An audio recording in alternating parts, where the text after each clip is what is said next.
Salut les sportifs, nous sommes au mois d'août 2023 et comme c'est les vacances un petit peu pour tout le monde, on vous propose des rediffusions des meilleurs épisodes de la saison 3 du podcast Devenir triathlète. Alors accrochez-vous à vos écouteurs, c'est parti pour 5 épisodes que vous avez très certainement déjà écoutés.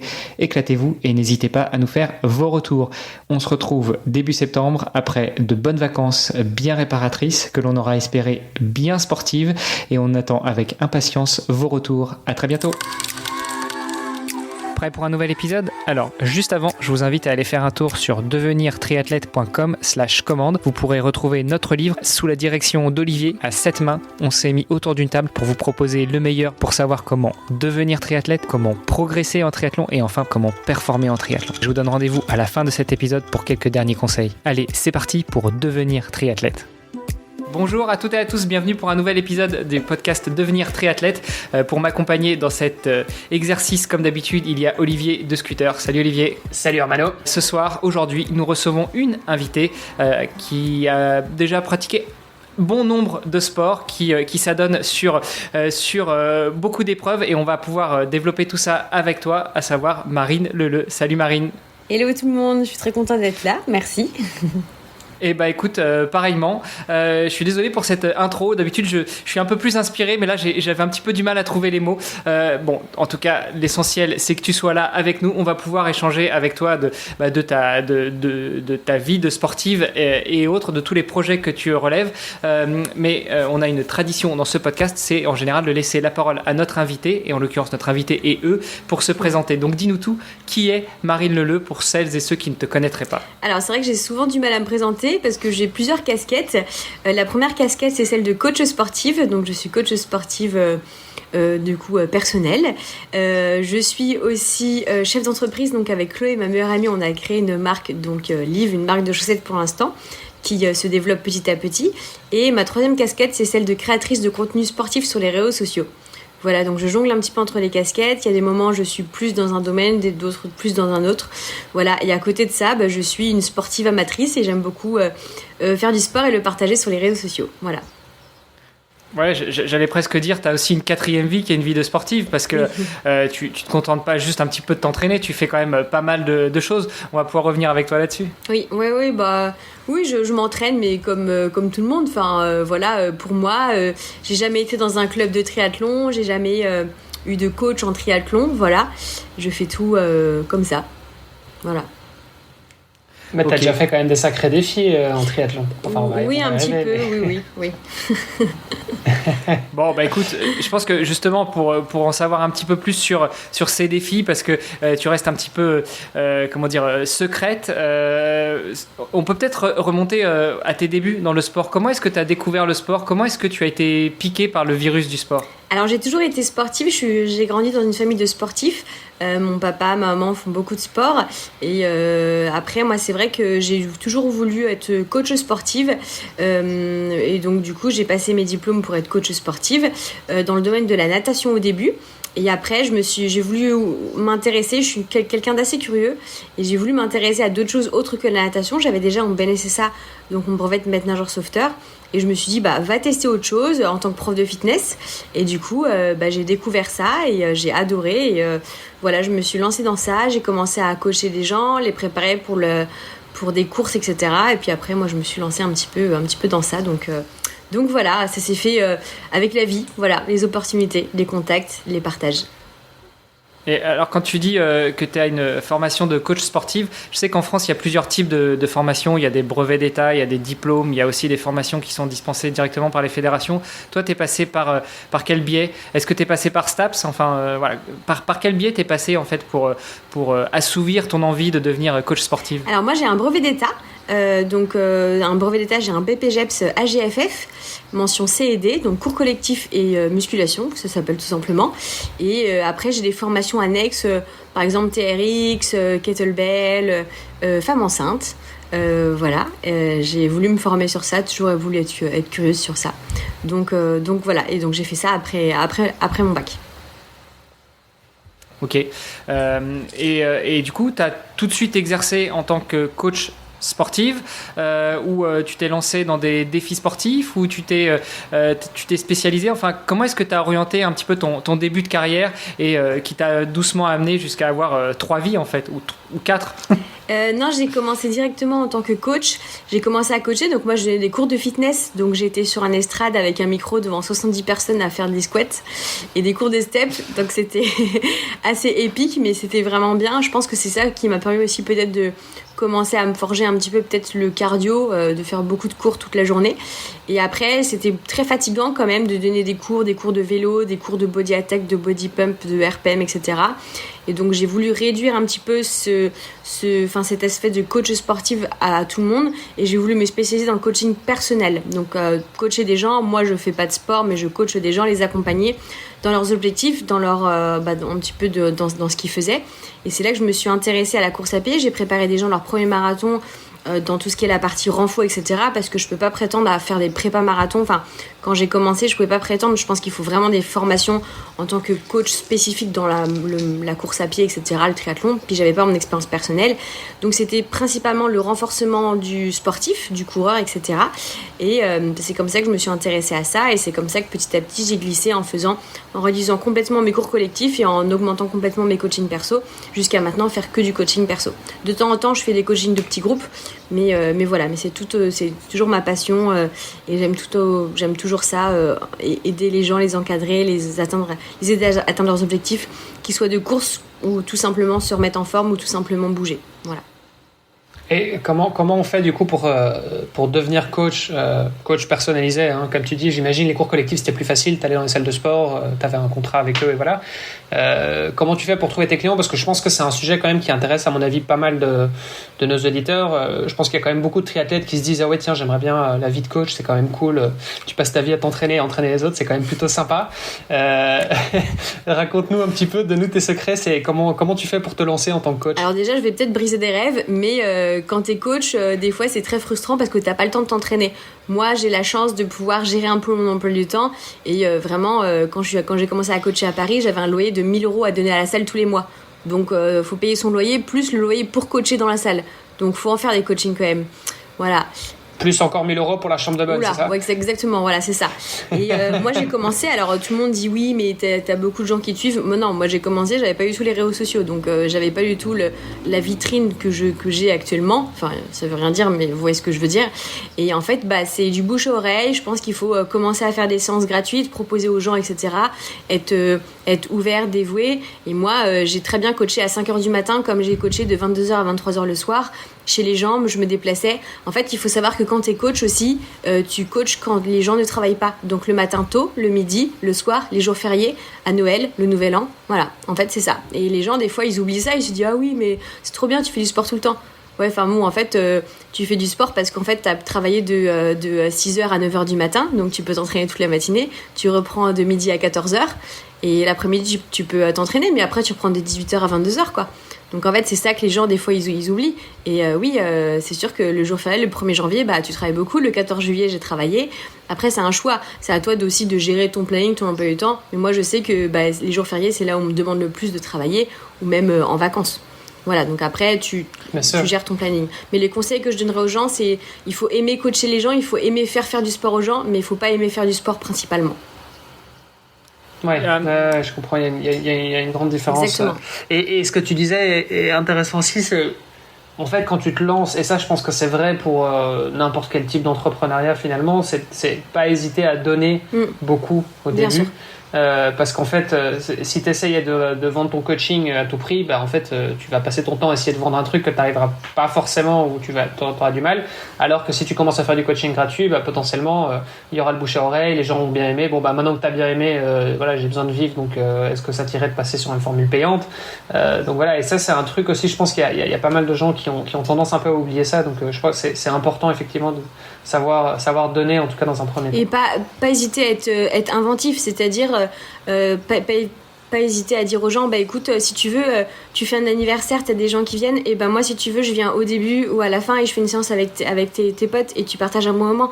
Ou avec proposer à quelqu'un qui est pas trop chaud, de dire bah écoute, la prochaine fois je te coach toi et ta femme, ou toi et ton mari, on essaie de, voilà, ou avec les enfants. Faire des séances sportives, c'est pas forcément faire du sport, c'est de l'activité physique, et c'est avant tout bouger, se vider la tête. Et les gens pensent à faire du sport, mais juste en fait pendant 1 heure ils ont pas leur téléphone, ils sont pas en réunion, et ils prennent soin d'eux, et ça c'est le plus important. Ils l'oublient aussi beaucoup, ça, et c'est leur faire comprendre ça. Et toi du coup c'était beaucoup du coaching axé renforcement musculaire ou et donc c'était souvent tu te déplaçais chez les gens directement? Alors non, j'allais beaucoup en salle de sport, mais enfin moi c'était en salle de sport, j'avais le loyer que je payais en salle de sport, donc moi j'avais les clients que j'avais en cours collectif que j'essayais de ramener, sauf que les gens ils payent un abonnement, ils se disent oui, je peux faire des cours collectifs avec Marine, donc pourquoi j'irais payer 1 heure de coaching avec elle, voilà. Donc c'est peut-être leur expliquer, rester des heures sur le plateau, aller voir les gens, leur parler, etc. Leur expliquer, pas faire la rapière, hein, mais juste leur expliquer que c'est important pour atteindre leurs objectifs. Et après, moi en fait j'allais chez les gens au début, parce qu'en fait des fois ils me disaient non mais j'ai pas le temps de venir. Bah si t'as pas le temps, t'inquiète, moi je viens. T'inquiète, je viens moi. Et en fait, du coup, voilà, en fait faut se sortir les doigts et y aller en fait. C'est juste ça. Pas de problème dans la vie, que des solutions. T'inquiète, je viens. Je prends mon kettlebell, je viens mon élastique, je viens. T'inquiète pas. T'as tes escaliers, tu peux monter des anti-escaliers. T'inquiète pas.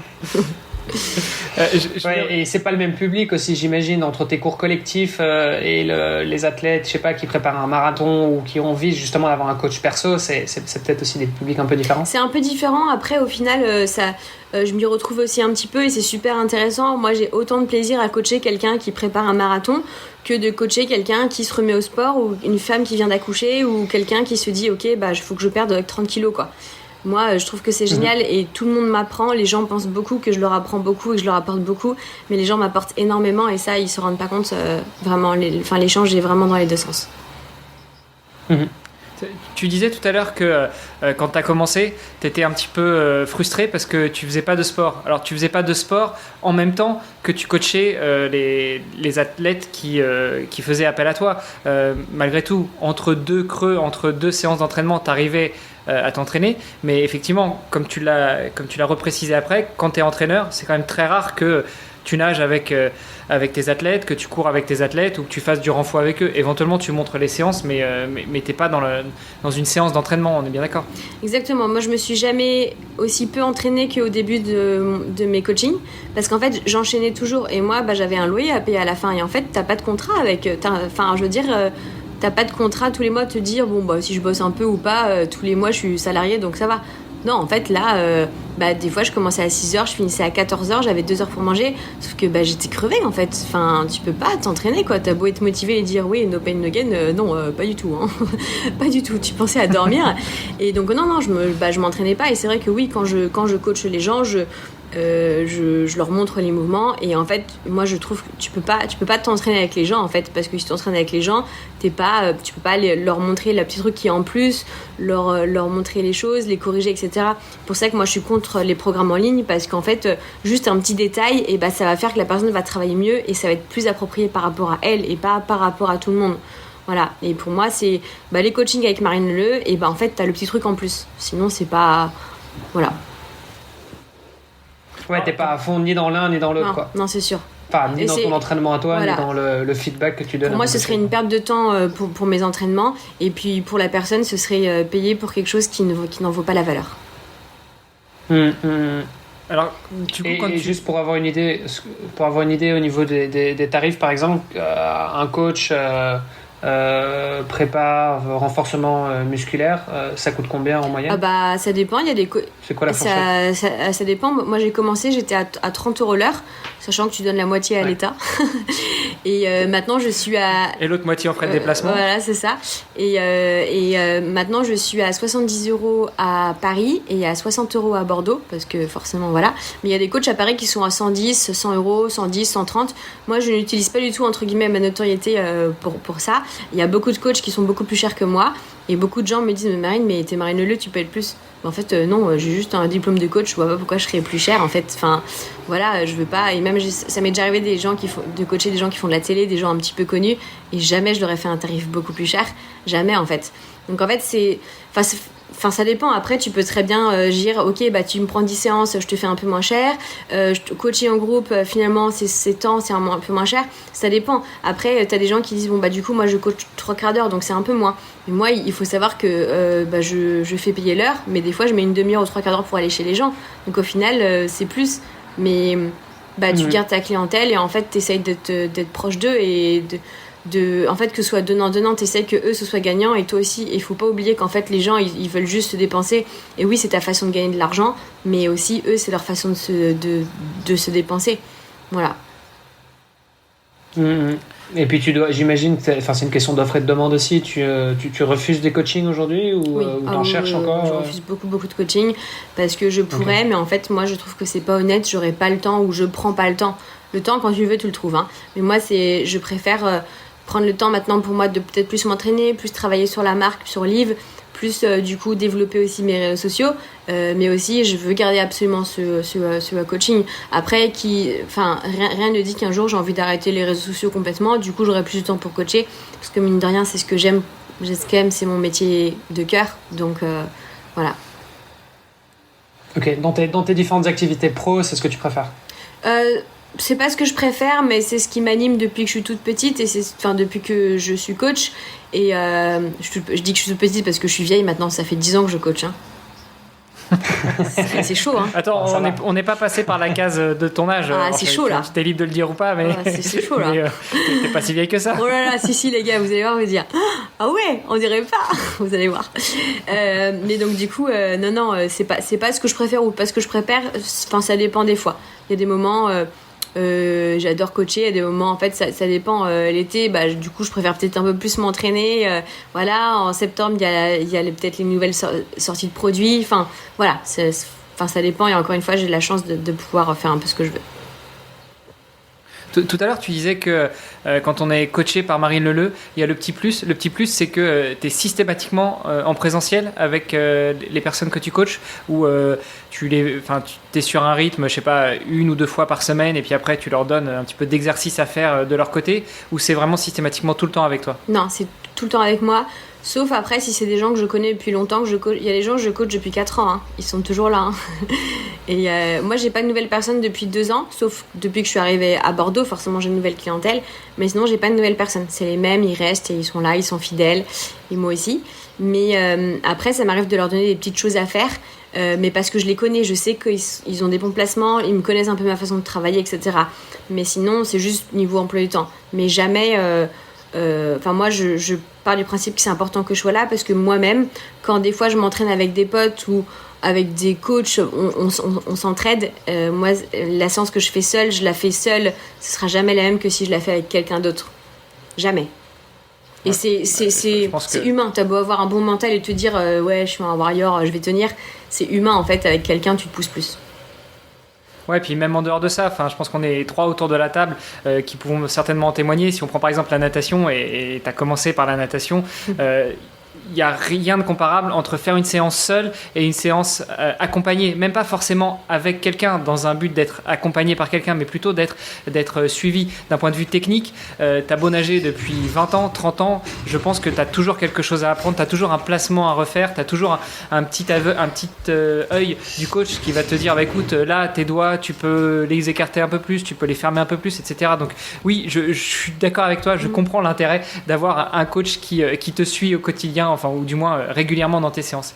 Et justement, par rapport à ça, quand on est coaché par Marine Leleu, c'est quoi la fréquence? C'est tous les jours, 1 fois par semaine, 2 fois par semaine? C'est au choix? C'est au choix, ça dépend des objectifs de la personne, ça dépend de son emploi du temps aussi, ça dépend aussi un peu du mien. Mais en général, c'est 1 fois par semaine, voire 2 fois par semaine. Ok.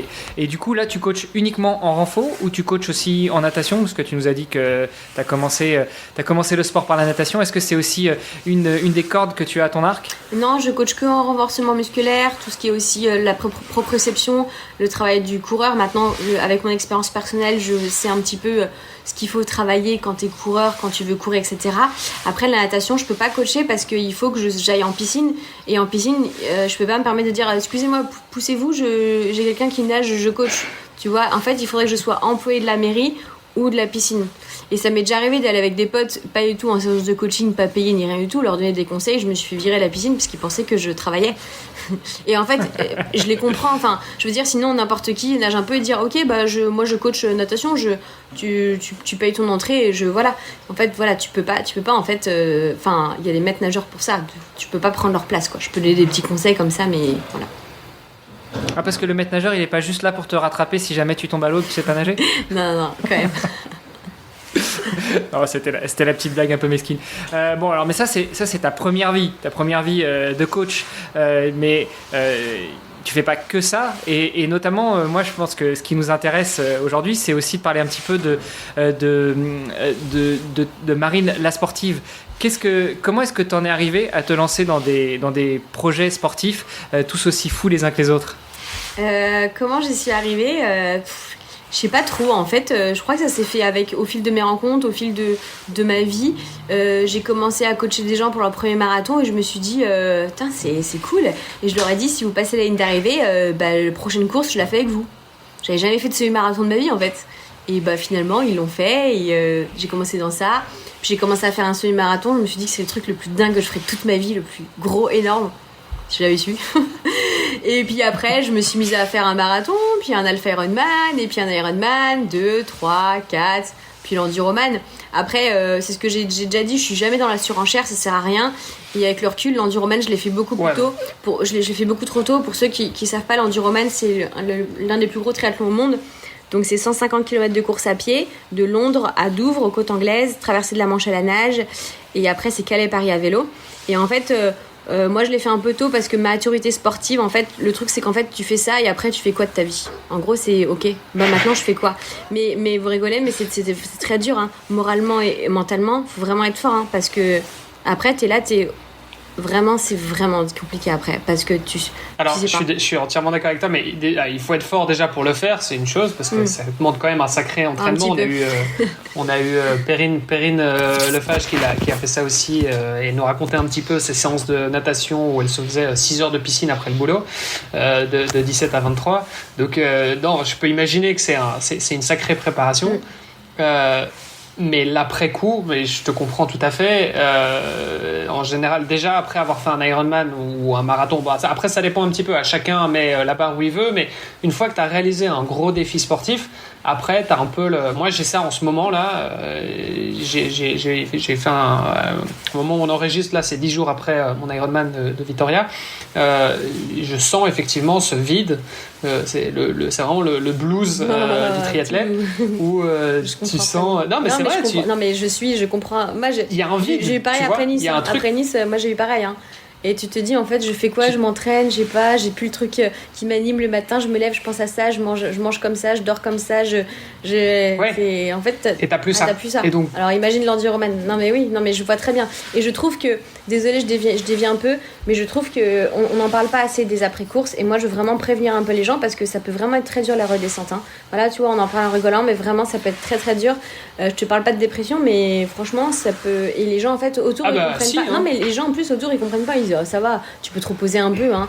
Et en fait les gens ne comprennent pas, et je trouve que c'est sous-coté. Enfin les après-Ironman, et en fait je trouve qu'il y a une préparation pour l'Ironman, mais il faudrait se préparer aussi mentalement. Et moi je dis toujours aux gens, attention, soit prévois des courses plus tard, sans forcément t'inscrire, mais dans ta tête tu sais qu'il y a un truc après, comme ça tu t'arrêtes pas, sans forcément, je te parle pas de 2 semaines après hein, mais prépare des choses, prévois des choses, autre chose, pars en vacances, prévois des choses, ta vie ne va pas s'arrêter après, même si tu te dis oh c'est bon je fais ça, après je verrai, non, parce que c'est vraiment très dur la redescente. Ouais, et d'ailleurs moi en amont de la course, j'étais limite, parce que bon c'est un truc, faut dire, ça a été reporté, ça faisait 3 ans que je la préparais cette course, mais donc du coup j'étais limite plus excité de me dire c'est bon, la course sera derrière moi, parce que je vais pouvoir justement lâcher un peu cette charge mentale, cette pression de l'entraînement au jour le jour, tous les sacrifices qui vont avec. Et en fait, c'est vrai que tu as quelques jours d'euphorie après, parce que tu te dis, ça y est, je l'ai fait trop bien, voilà. T'as les endorphines, en général, t'as fait le déplacement, donc voilà. Mais par contre, c'est vrai qu'il y a un moment, tu rentres à la maison, tu retrouves le boulot, le truc, t'as les gens qui bravo, machin, ok, cool. Et après, il y a un espèce de vide, c'est hallucinant, et tu te dis, mais waouh, ça, la vie a moins de. Ah ouais, t'as moins de tête. Tu vois, ça a perdu, parce qu'en fait, c'est tellement. C'est un truc qui c'est devenu. Ça fait partie de ton identité. Tu vois, ça t'a forgé pendant des mois, pendant des années, ça fait partie de ton identité, et là, tout à coup, c'est plus là, tu vois. Et donc, t'as besoin, effectivement, et comme tu dis, ouais, faut prévoir un peu le truc, se faire des vacances, voir des potes, voir la famille, enfin, je sais pas, faire un truc, mais en tout cas, te retrouver tout seul à la maison, tu vois, et retrouver ta route. En fait, t'as perdu ta routine d'athlète. Le truc de te dire, vite, faut que je sorte du boulot, faut que je revienne, faut que je fasse un truc pour aller m'entraîner, vite, faut que je fasse ça pour aller m'entraîner, pour faire ça. Ah non, faut que enfin voilà, vraiment, tu perds tout ça. Ouais. Et les gens te disent, non mais c'est simple, profite des bonnes choses, cuisine, médite, va te balader. Et ouais, bien sûr, c'est clair, ouais, j'ai envie de le faire, mais en même temps, tu te dis, putain, est-ce que, tu vois, c'est difficile de revenir à des trucs comme ça, et pourtant c'est important, c'est essentiel, je veux dire, de savoir profiter de ça. C'est hyper important, je dis pas le contraire, mais vraiment, c'est pas facile de revenir à ça, de te dire, bon allez, maintenant je vais me balader dans le parc et puis je vais méditer, alors que, tu vois, 2 semaines avant, t'étais en mode 20 heures d'entraînement par semaine, si pas plus, t'as un rythme comme ça, et ça change complètement. Et je crois que c'est un truc qu'on retrouve aussi, je sais pas, les entrepreneurs qui ont revendu leur boîte, par exemple, tu vois, qui ont eu des gros succès. Bah en fait, ouais, t'as quelques millions sur ton compte en banque, et après, je pense que t'as un peu le même effet, et c'est un peu la même chose pour, à mon avis, pas mal de gens qui ont bossé comme des dingues pour arriver à un truc, et une fois que ça y est, là tu dis waouh. Je trouve que le pire en plus, c'est que les gens autour comprennent pas. C'est qu'en fait, par exemple, en fait, les gens, même si tu t'expliques que t'as un vide, les gens ils comprennent pas, et c'est pas leur faute en fait. C'est juste que, en fait, tu peux pas expliquer ce que tu ressens, à part, tu vois, toi, tu comprends ce que je ressens, mais les gens ne comprennent pas, et en fait, oui, enfin, c'est bon, t'as fait ton truc, repose-toi, c'est trop bien, t'es le plus fort. Ouais, c'est bien, mais en fait, ce vide, c'est dur à combler, quoi. Ouais. C'est un phénomène qui est quand même bien connu, qui s'appelle d'ailleurs le blues du marathonien en général. C'est-à-dire que, comme tu dis Marine, ou comme tu dis Olivier, tu te fixes un objectif, tu l'atteins, et après. Et c'est pour ça que très souvent, en tout cas quand on a fait 1 ou 2, ou même quand tu es bien accompagné, on va te dire, fixe-toi un deuxième objectif à plus courte échéance, peut-être quelque chose de moins gros, mais reste un petit peu sous pression, sous tension, pour pas qu'en fait, tu passes le mur, et après... Plus rien. Et en même temps, parce que tu disais, je suis pas dans la surenchère, mais donc t'as quand même fait. T'avais quel âge quand t'as fait l'enduroman ? J'ai pris le départ, j'avais 26 ans. Ouais, donc c'est quand même jeune. Oui, en général, on a tendance à dire que déjà. La plus jeune. Parce que déjà, un Ironman, en général, faire un Ironman avant tes 30 ans, limite, c'est chapeau. Tu vois, et je crois que la moyenne d'âge sur Ironman, t'es entre 35 et 40, à mon avis. Parce que moi, mes 2 premiers Ironman, j'ai fait podium. Parce que dans ma caté, il n'y avait personne. Enfin, il n'y avait personne, on n'était pas beaucoup. Donc, j'ai fait 2e et 2e. Et j'ai fait une fois 3e. Oui, j'ai fait mes 3 premiers Ironman, j'ai fait 3 podiums. Et t'avais quel âge 18-24 ans. Ouais, 18 ans. Et qui fait des. Apparemment, vous étiez plusieurs. 21, un truc comme ça. Ah non, t'étais dans la catégorie 18-24, ok, attends pas. Mais ouais, 21, c'est vachement tôt. On en a eu quelques-uns aussi sur le podcast. Avec le recul.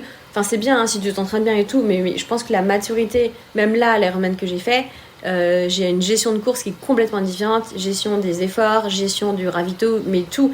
Et les gens, ils disent oui, ça va, tu peux l'apprendre. Non, vraiment. Apprendre sur soi-même, savoir qui tu es vraiment, ça change tout sur une course. Vraiment. Ouais, et puis morphologiquement aussi, t'as pas ton corps est pas le même pas du tout, à 20 ans, à 30 ans. Bah déjà, t'as pas forcément la même capacité de récupération, ça on le dit souvent. Et puis oui, ça fait partie c'est la 4e ou la 5e discipline du triathlon, c'est savoir gérer ta course. Parce que bourriner en natation, bourriner en vélo et bourriner en course à pied, bon, déjà c'est pas forcément donné à tout le monde, mais en plus savoir gérer l'effort sur les 3 disciplines, ça reste quand même un exercice assez compliqué. Et donc du coup, toi tu dis que t'as gagné en maturité, donc t'as gagné. Tu fais pas ta course de la même manière que tu as fait ton premier, ton deuxième, ton troisième Ironman. Qu'est-ce que ça a changé pour toi en sous-entendu, quels conseils on peut donner à nos auditrices et nos auditeurs qui se lancent dans le triathlon ou qui se lancent dans des distances de plus en plus longues, qu'est-ce qu'ils vont ressortir de cette expérience et surtout s'ils la répètent dans le temps? Déjà, ce qu'il faut savoir, c'est que oui, on n'a pas la même récupération quand on vit. Donc déjà, moi, je vais avoir 31 ans cette année, hein, donc voilà.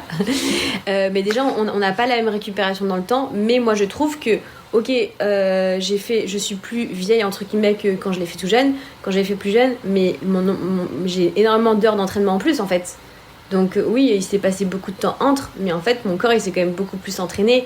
Je te parle pas sur la période, mais en tout, mon corps s'est plus entraîné, voilà quoi. Je pense que comme j'ai une hygiène de vie plutôt bien, etc. aussi, ça aide.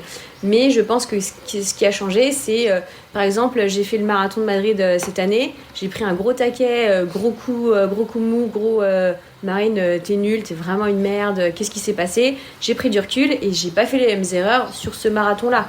Voilà, je me suis dit, Marine, arrête, t'es pas la meilleure, arrête n'importe quoi. Voilà, enfin, je l'ai jamais vraiment pensé, mais bon. Et tu gères mieux la course. En natation, tu sais que tu vas prendre des coups, tu sais qu'il faut faire attention à ta trajectoire, parce que si tu regardes pas trop les bœufs, oui, c'est chiant de lever la tête pour regarder où tu vas, mais en fait, au final, ça te fait gagner du temps, tu nages un peu moins, etc. Sur les transitions, peut-être mieux gérer tes positions dans mon sac, je fais quoi, réfléchir à quand tu vas sortir de l'eau, tu réfléchis en amont, tes gestes, ce que tu vas faire en premier pour pas perdre de temps. Bon, c'est pas 2 minutes sur Ironman, moi je m'en fiche, hein, les 2 minutes, mais bon, à vélo, ok, je commence à manger dès les 5e kilomètre à vélo, je commence à manger des sandwichs, avant je me suis dit mais jamais, et en fait parce que ce que tu manges sur le vélo, c'est ce qui va te servir pour le marathon après. Il y a plein de choses comme ça, personnellement, c'est pas valable pour tout le monde. Moi, il y a plein de choses comme ça, penser à beaucoup boire, apprendre à me faire pipi dessus à vélo pour pas perdre du temps. Et ouais, les gars, avant, j'aurais jamais pensé faire ça, tu vois. Et en fait, oui, voilà, t'écoutes aussi un peu les pros, t'écoutes un peu ce qu'ils font, ce qu'ils disent, etc. Le marathon, gérer aussi ton effort, savoir comment tu gères le truc. Voilà, je pense qu'il n'y a pas de bonne ou mauvaise réponse. Je pense que ça dépend aussi beaucoup des gens. On est tous différents, on a tous des caractères différents, on a tous des entraînements différents, des vies différentes. Et heureusement, sinon ce serait nul si on est tous pareils. Donc voilà, je pense qu'il faut écouter un peu à droite à gauche, prendre des conseils à droite à gauche, tester les choses en entraînement, ne pas faire une généralité sur tout, même si bon, il y a des choses de base, mais surtout tester les choses et ne pas se faire engrainer ou influencer par les autres. Alors que bon, je suis pas la meilleure placée parce que je partage beaucoup sur les réseaux, mais attention aux réseaux sociaux parce que les gens partagent vraiment beaucoup de positifs et que les trucs bien et partagent pas forcément les mauvais trucs. Voilà. Ouais, oui, c'est clair, tu t'es tapé une raclée, en général t'as pas trop envie de le partager, tu partages la belle photo finisher en général. Voilà, alors moi je le fais de plus en plus, et je trouve que c'est très honnête de partir courir. En fait, au bout de 2 kilomètres, je rentre, je le dis. Madrid, j'ai pleuré, c'était dur, c'était horrible. Oui, il y a des groupes Facebook qui me taclent, oui, il y a des gens qui utilisent et qui me détruisent sur les réseaux sociaux. Mais franchement, j'en ai rien à faire. Et puis de toute façon, quand on parle de moi, ça me fait vendre des chaussettes beaucoup plus. Donc, allez-y les gars. Bon, on parle de moi, c'est très bien. En bien ou en mal. Franchement, maintenant, ça m'atteint plus. Allez-y. C'est le bad buzz qui devient un good buzz finalement. Le bad buzz, ça reste un buzz en fait. Donc non, on entend parler de Marine toi. Leleu, c'est pas courir. Marine Leleu, c'est Martine. Martine traverse la Manche à la nage. Martine vend ses chaussettes. Martine, c'est pas courir. Martine pleure sur marathon. Oh, si vous savez, moi franchement, il y a longtemps, je me serais arrêtée sinon. Ah, puis honnêtement, au niveau du SEO, il n'y a pas mieux. Franchement. Mais même, ils sont même drôles des fois. Tu disais tout à l'heure que je voulais juste réagir sur une petite chose que tu as dit. Tu as dit que c'est pas les 2 minutes que tu vas entre guillemets perdre à la transition qui vont te poser un problème sur Ironman parce que finalement, c'est vrai qu'une course Ironman, les meilleurs les ultra meilleurs qui courent dans des conditions spécifiques, c'est moins de 7 heures pour les hommes, moins de 8 heures pour les femmes. Sinon, les records du monde sur la belle Ironman, on est entre 7 et 8 pour les hommes, entre 8 et 9 pour les femmes. Et puis pour le commun des mortels, on est entre 10 et 15 heures. Effectivement, par contre, peut-être que là où tu vas gagner, quand tu réfléchis déjà à ta transition, quand tu réfléchis déjà aux différents éléments qui vont constituer ta sortie d'eau, ta montée sur le vélo, les éléments qu'il faut que tu mettes, le casque, le dossard, etc. Alors déjà, ça va t'éviter parfois des sanctions, parce que ce serait dommage de te prendre un carton alors que tu n'es même pas encore sorti du parc à vélo, ou alors que tu n'es même pas encore revenu au parc à vélo. J'ai fait ça, oui. J'ai pris déjà. Pour ceux qui savent pas, on a fait un super beau vélo, on arrive et on oublie de descendre avant la ligne, c'est dommage, mais c'est un joli carton. Donc tout ça, en fait, déjà, ça va peut-être t'éviter des sanctions, puis ça va t'éviter aussi pas mal de charge mentale. Et finalement, sur des courses comme ça, tu vas avoir besoin de toutes tes ressources, et à commencer par ta ressource mentale, non ? Exactement, c'est exactement le mot que tu as employé, la charge mentale. En fait, si tu enlèves de la charge mentale, tu gardes, et c'est bête de réfléchir, ça utilise de l'énergie, c'est débile, mais vous allez voir sur un Ironman, au bout d'un moment, tu as un petit peu de mal à cogiter là-dedans. Et oui, exactement ce que tu dis, les derniers kilomètres à vélo, tu te répètes dans ta tête, attention à la ligne, attention à la ligne, attention à la ligne, attention à la ligne. Et avec l'expérience, tu sais que attention à la ligne. Parce que bon, te prendre un carton ou faire 8 minutes de prison parce que tu t'es pris un carton, c'est bof quoi. Voilà, mais encore une fois, c'est pour ça que je pense qu'il faut prendre le temps de faire son Ironman, prendre le temps de faire un triathlon, commencer par des petits, travailler les transitions, connaître un petit peu comment ça se fait, ce qu'on fait, on fait quoi dans les sacs de transition, qu'est-ce qu'on met, etc. Et réfléchir en amont à, ok, je sors de l'eau, je fais ça dans l'ordre. Ah non, c'est vrai que je dois faire ça avant ça. Ok, c'est bon. Par exemple, il y a beaucoup de gens, ça m'est déjà arrivé d'entendre des gens qui disaient qu'ils avaient, en enlevant leur combinaison, enlevé leur puce, ils ont oublié de la remettre. Ça arrive souvent. Ouais, mais en fait, au bout d'un moment, tu réfléchis pas. Ou même, ça m'est arrivé de voir quelqu'un qui est parti en course à pied avec son casque à vélo sur la tête, quoi. Donc bon, mais c'est con, hein. Mais moi, je me suis retrouvée à mon deuxième Ironman.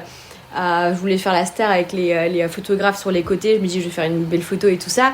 Au 90e kilomètre, il y a un truc qui me gêne au niveau de mon menton. Je me rends compte que c'est mes lunettes de piscine que j'avais mises là. Donc j'ai les photos officielles avec des lunettes de piscine autour du cou, genre je suis là, je suis truc comme ça. Et voilà. Ah bah oui, il faut bien en rire, mais bon. Non mais écoute, on a tous fait des erreurs, même ceux qui ont des années de pratique. Oh bah oui, mais bon. Mais en même temps, ça c'est des trucs, tu les sais, ça devient des automatismes à partir du moment où tu as fait 5-10 courses, il n'y a pas de secret. Pas en disant, ou alors, voilà, c'est ça. Ne te dis pas, je vais faire un Ironman. Non, fais les petits triathlons, teste des choses, teste ses transitions. Ouais, c'est ça. Voilà. Et à la limite, tu les fais en entraînement aussi, tu vois, mais je me souviens, j'avais un coach à un moment au Pérou, il faisait des séances d'entraînement où on travaillait que les transitions, où on travaillait les départs, tu vois, depuis la plage jusqu'en mer. Comment tu fais pour, tu vois, passer devant les mecs devant toi pour avoir la tête dans l'eau, tu vois, c'est ce genre de truc, c'est con, mais voilà, comment tu fais pour enlever ta combinaison le plus vite possible quand tu sors de l'eau. Rien ça se travaille. Non, mais c'est sûr, hein. Tu vois, comment tu fais pour enlever ton bonnet et tes lunettes et de les garder dans la manche de ta combi en néoprène, comme ça t'es sûr que tu vas pas les perdre et qu'au moins t'as les mains libres. Et qu'avec ta main libre, tu peux faire autre chose. Enfin, c'est con, mais on n'y pense pas forcément. Et je crois qu'il y a beaucoup de gens, effectivement, qui ont fait ces erreurs. Donc, c'est des trucs à pratiquer, quoi. Et en fait, soit tu apprends de tes erreurs, de toute façon, tu apprends toujours de tes erreurs, ou alors tu es bien conseillé. Et au rang des conseils, est-ce que toi, Marine, qui a déjà fait pas mal de triathlon et d'autres défis, j'aimerais bien qu'on y revienne aussi un petit peu après, mais est-ce que tu as souvent des gens qui te sollicitent, alors même pas forcément des gens sur les réseaux eu égard à tout le contenu que tu crées, mais même peut-être des proches qui se disent, tiens, un jour j'aimerais bien faire un triathlon, qui t'appellent et qui disent, Marine, c'est quoi ton conseil, qu'est-ce que je dois faire? Parce que moi, ça m'est déjà souvent arrivé, et en général, je sors une liste à l'après-vert et les gens me disent, bref, c'est bon, finalement, le triathlon, c'est pas pour moi, c'est trop compliqué, on en reparlera la prochaine fois. Donc, est-ce que ça t'est déjà arrivé d'avoir des appels à conseils, et puis qu'est-ce que tu dis à ces gens-là, finalement? Déjà, la première question que je leur pose, c'est, t'as envie de faire un triathlon ou tu as envie de le faire parce que c'est à la mode et parce que les copains le font? Déjà ça. Parce que si t'as pas ça, je pense que c'est compliqué. La deuxième question à poser, c'est, ok, c'est quoi ta discipline où t'es le plus à l'aise? En général, c'est souvent la natation. Parce que souvent, c'est des gens qui courent ou qui font un petit peu de vélo. Ok, donc en natation, sache qu'en fait, oui, c'est compliqué, oui, c'est difficile, mais si tu cours et que tu fais du vélo, t'as la condition physique. Ce qui te manque, c'est juste la technique. Voilà, et juste le travail peut-être en mer ou en lac. Voilà, donc c'est juste ça. Mais qu'est-ce qui est plus difficile, la technique ou la condition physique? En fait, la condition physique, en général, si tu fais du triathlon, tu l'as en course à pied et à vélo. Donc moi, je pense que ce qui est plus difficile à avoir en natation, c'est la technique. Ah oui, c'est ça, on est d'accord. Oui, largement. Ouais. En fait, oui. Non, il vaut mieux être à la limite bon nageur, mais sans condition. Oui, complètement. Oui, complètement. Mais d'ailleurs, la plupart des athlètes haut niveau en triathlon, c'est des gens qui viennent de la natte à la base. C'est ça, ouais. Très souvent. Exactement, c'est ça. Moi, j'ai la chance en natation je nage plutôt bien, donc c'est pas trop un problème. Moi, je dis toujours aux gens, ok, prends-toi 4-5 cours avec un maître nageur, tu vois, 30 minutes, mais pas plus. Juste, il va te montrer des tips. Tu sais nager, mais juste, il va te montrer des trucs que tu vas essayer de reproduire et tu continues à t'entraîner en vélo, en course à pied, ton souffle, tu vas l'avoir, etc. Après, les conseils que je donnerais aussi, c'est avoir un triathlon pas forcément trop loin de chez soi, parce que c'est vrai qu'il faut le dire, le vélo c'est chiant, la combi c'est chiant, les affaires et tout ça à transporter. Donc va pas te rajouter de la charge mentale pour ton premier triathlon où tu as du stress, le transport, l'avion, le train, la housse, le vélo, le je sais pas quoi, ok. Essaye de faire ça proche de chez toi. Si tu peux pas, bon, c'est pas grave, mais essaye de le faire proche de chez toi. Et des proches et des gens qui sont là pour t'encourager, c'est important, on n'y pense pas, mais vraiment c'est important. Et même pour les souvenirs, vraiment ça change tout. Vraiment, ça fait la différence, c'est clair. Quand vous êtes sur une course, vous repenserez à ça, mais vous dites en fait, mais tu vois quelqu'un, t'as envie de lui dire je t'aime pour toute la vie, quoi. Même si c'est ton papa, ta maman, tes amis, ou voilà, quoi.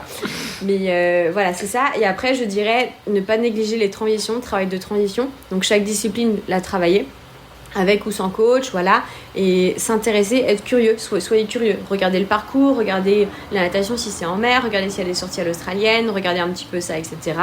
Et travailler les transitions. Pour moi, c'est le plus important parce que des fois, ça surprend beaucoup.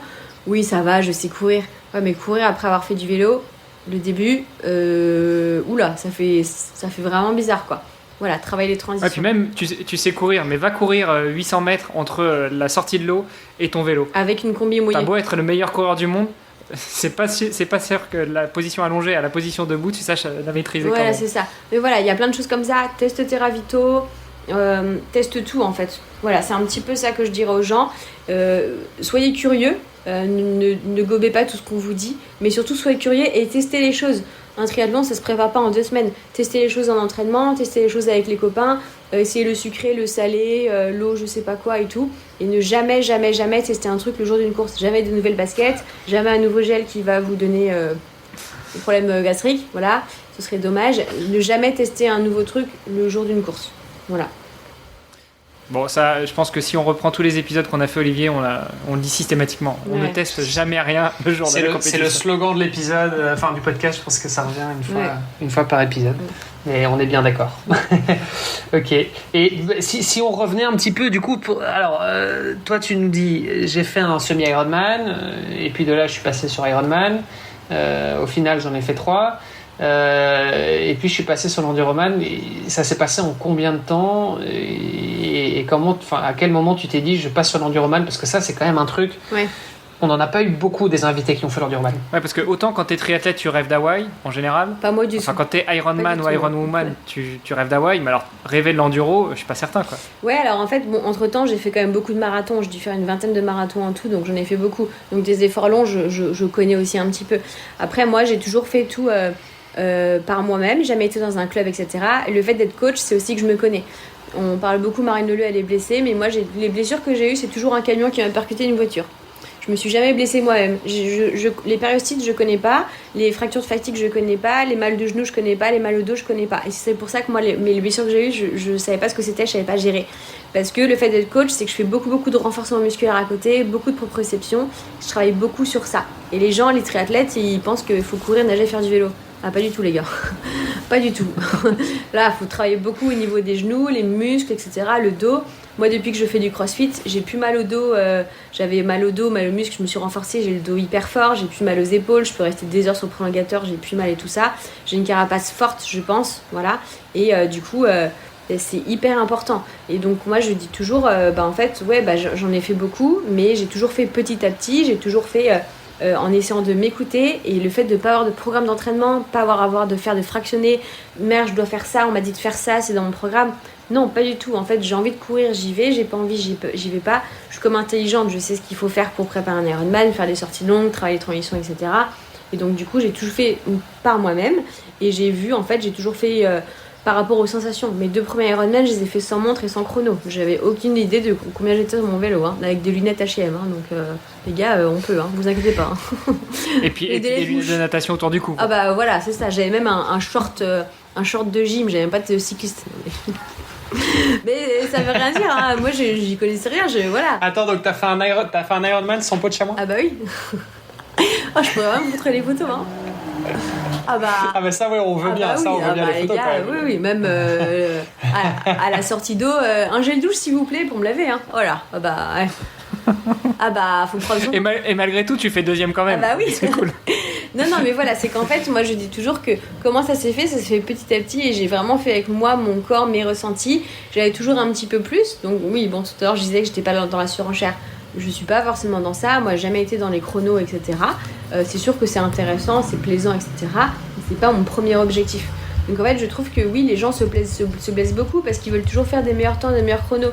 Moi, en fait, c'est pas que je me donne pas à fond sur un Ironman, mais c'est que je vais pas me buter la gueule. Moi, si c'est pour ne pas faire de sport après, la semaine d'après, non. Enfin, moi, le sport, c'est dans mon quotidien, en fait. Je dis pas de faire du sport le lendemain, quoi. Mais voilà. Donc en fait, vraiment, ça s'est fait. Comment je suis passée? Ça s'est fait petit à petit avec mes rencontres, avec mes partages, avec mes potes. Tiens, on va faire ça. Ok, je m'inscris, je vous suis, je vous encourage, voilà. Et surtout, allez voir des courses. Un conseil aussi que je donne, allez voir des courses en tant que spectateur. C'est super intéressant, ça permet de voir les choses autrement et d'avoir aussi un autre avis et de voir des choses que vous ne voyez pas pendant la course. Ça, mettez-le-vous en tête, ou même être bénévole. Être bénévole sur des courses, moi c'est un truc que j'ai fait une fois et que je rêve de faire sur un Ironman. L'année prochaine, je veux vraiment faire un Ironman en étant bénévole parce que déjà sans eux, on n'est rien et c'est vraiment top. Ouais, et puis ça permet aussi de donner en fait, parce que quand on fait les courses, en fait, on a énormément de bénévoles qui sont là pour nous. Et je pense qu'on leur doit beaucoup, comme tu dis. Énormément. Donc, ça, je suis d'accord avec toi. Et ce côté, tu vois, ce côté renforcement pour éviter les blessures, etc., c'est un truc qui est primordial, et même pour les gens qui sont pas des athlètes, en fait. Enfin, je veux dire, tout le monde. c'est dingue. Il y a tellement de gens aujourd'hui qui se plaignent de mal au dos, de trucs, de machin. En fait, fais un peu de renforcement. Enfin, tu vois, je veux dire, le corps humain, il est pas fait pour rester sur une chaise devant un ordi. Bien sûr. Et puis de passer de la chaise à la voiture, et puis au canapé à la maison, et puis dans un lit. Enfin, tu vois, je veux dire, à un moment, il faut que tu bouges, quoi. Notre corps, il est fait pour ça. Donc, forcément, si tu fais pas ce pourquoi ton corps est fait, effectivement, c'est clair que tu vas avoir des problèmes, tu vas avoir des dysfonctionnements, et ça peut commencer même déjà assez jeune. Donc, moi, c'est un truc ça me frappe. Parfois ça me fait un peu du mal, tu vas de me dire putain, il y a des gens qui ont mal au dos, mais parce que t'es sédentaire, parce que tu bouges pas, parce que tu fais pas de sport. Et puis tu leur dis t'as mal au dos, faut bouger. Ah bah non, je vais pas faire de sport, j'ai mal au dos. Ouais, mais c'est ça, mais donc, du coup c'est un cercle vicieux. C'est non, je cours pas parce que j'ai mal au genou. Ouais, mais attends, 80% des gars qui ont mal au genou, c'est parce qu'ils sont pas renforcés, parce que leurs genoux ils sont. Ben voilà, déjà. Ne fût-ce que marcher, c'est déjà très bien. Donc effectivement, il y a ceux qui sont dans l'extrême, qui poussent leur corps un petit peu trop dans le retranchement, mais bon, il y a aussi, il y a les deux extrêmes, quoi. Et pour revenir sur toi et sur l'enduro, tu nous dis que ça s'est fait tout seul.